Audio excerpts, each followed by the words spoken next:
Alright guys, there's a video I came across about Dele Farotimi when he was stating how possible it is to win the next election, because he said that if he's to do it how the last one was done, that Tinubu will still win in the next election. Because of what Tinubu has the power to control the INEC and judiciary, and that is what the draw for. No matter how we try or fight it, so far Tinubu still have the power of those in hand. That means he will still win. So he said something that was baffled me, which I'd like to take a look, and then just let me know what to think about it in the comment section. Would be joining forces with PDP or a political party that has the structure. What structure? Win. The structure of impunity. No, let me correct, or let me just state this for a fact, right? I believe in structures.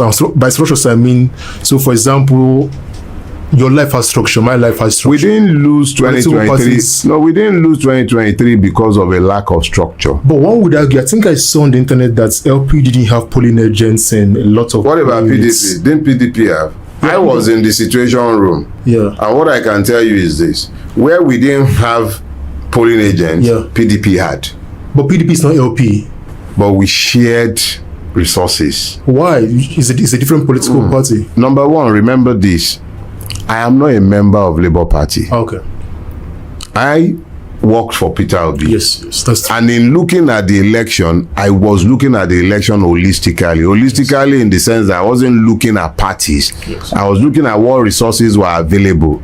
And the resources that were available in the situation room were those from the different parties. There were, I think, 19 parties or thereabout that went into that election.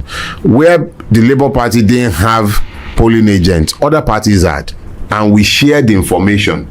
In Lagos State, for instance, it was the PDP that brought out the election result that was contrary to what INEC and Segun Agbaje, the REC in Lagos, brought out.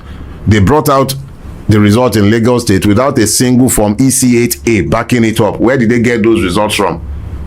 But PDP had the Form EC8A. We also had the Form EC8A, and we cross-referenced. And that was how the bulk of the results that we have today were compiled. INEC up until today cannot give you the result for 2023 election. They uploaded a whole load of nonsense in a whole load of places, and they cannot give you a coherent result. But to a very large extent, what they continue to ignore is that there were at least 18 political parties. If the Labour Party did not have polling agents in every polling unit, other parties had. One of those parties with which we synergized in compiling results in the situation room was the PDP. So wouldn't it make more sense then, looking forward to 2027? My two-part question, sir. Would you think P2B has a chance in the next election? And wouldn't it make more sense to prepare in this belief, in this recognition of how important it is to prepare? Wouldn't this make a lot more sense to synergize with PDP or a bigger, which could be SDP, for example? Let me say this. I believe since after the 2023 election, we've had 5 gubernatorial elections. What INEC has done is to establish its uselessness in the course of conducting those 5 elections. What it has done consistently is to prove that it is more useless than the last time. So I don't know the basis upon which anybody will be expecting a different outcome in 2027. I don't know if our judiciary would have suddenly found itself on the road to Damascus and become born again to the point where there will be anything meaningful changing in 2027. So in the absence of electoral reforms, in the absence of judicial reforms, if you like, go and bring 100 PDP with their structures, as long as they are not, that structure does not include a control of Mahmoud Yakubu or whoever is replacing Mahmoud Yakubu, if they decide to replace Mahmoud Yakubu, as long as Ekekere Ekun and a cohort are still sat in judicial offices, as long as a wicked is still the one appointing resident electoral commissioners, such as the one that came and ran the election in Edo State, what do you expect? Yeah, but we can't just give up though. It's as if you're saying we should just throw up our hands in the air. I mean, APC, CPC, the coalition of parties that were formed in 2015, CPC, those three parties that came together to form APC, AC. Yeah, they didn't give up. They tried at least to coalesce. Let me tell you something. I was opportune to meet President Jonathan in person sometime, I think it was this month. No, last month. It was I was part of those who had to receive him at Chivayo Adebanjo's residence after Papa died. And I looked at the man and I realized why the APC could do what it did in 2015. Jonathan is a man of peace. He's not your typical Nigerian politician. What qualified Jonathan to be the deputy governor in Bayelsa disqualified him to be the president of Nigeria. What qualified him to be the vice president to Yaradua disqualified him from being the Nigerian president. It is those disqualifications that made it possible for APC to gain power in 2015. The first job of the Nigerian president from inception has been to preserve themselves in power. Whether that means killing, consolidate power, whatever they had to do, they did. Jonathan was too much of a gentleman to play that game. That's why he's out of power. To now answer your question, I don't believe that Tinubu cannot be removed from office.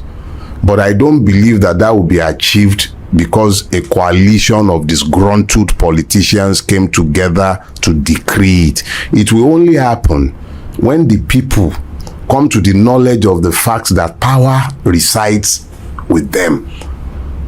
It is in that knowledge that they can work to remove the APC. The blight that has overtaken our land can never be removed on account of politicians cross-carpeting up and down the place.